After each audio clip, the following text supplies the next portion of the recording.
અમદાવાદમાં માતા-પિતા માટે વધુ એક ચેતવણીરૂપ કિસ્સો સામે આવ્યો છે। 1 વર્ષીય બાળક કે જે મકાઈનો દાણો આરોગી જતા તેની તબિયત લથડી હતી। અમદાવાદ સિવિલમાં તાત્કાલિક સર્જરી કરીને બાળકને નવજીવન અપાયું। મકાઈનો દાણો શ્વાસનળીમાંથી ફેફસામાં ફસાતા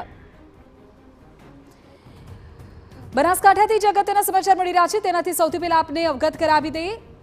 જે માહિતી મળી રહી છે તે અનુસાર એક સગીરા સાથે દુષ્કર્મનો મામલો અંબાજીમાંથી સામે આવ્યો છે। સગીરાને બેભાન હાલતમાં મૂકીને આરોપીઓ ફરાર થઈ ગયા હતા।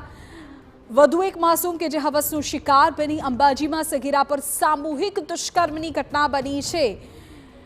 છાપરી રોડની બાજુમાં અવાવરૂ સ્થળે લઈ જઈ 6 નરાધમે દુષ્કર્મ આચર્યું હતું।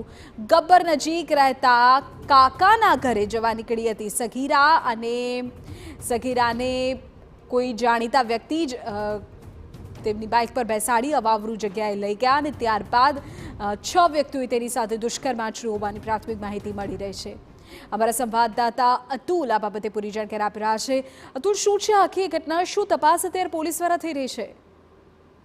ચોક્કસ યાત્રાધામ અંબાજીમાં છે સામૂહિક દુષ્કર્મની ઘટના સામે આવી છે।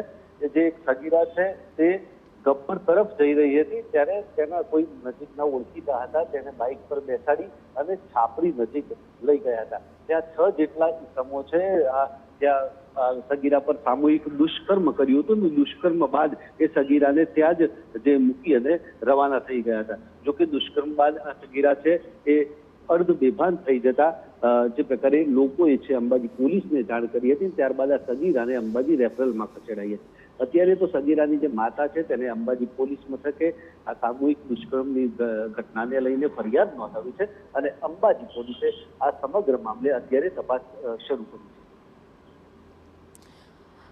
તો અમારા સંવાદદાતા જે પ્રકારે જાણકારી આપી રહ્યા છે તે અનુસાર અંબાજી પોલીસ આ મામલે વધુ તપાસ કરી રહી છે, પરંતુ સગીરા સાથે સામૂહિક દુષ્કર્મની આ ઘટના છે 6 નરાધમે દુષ્કર્મ ગુજાર્યું હોવાનું પ્રાથમિક રીતે સામે આવ્યું છે।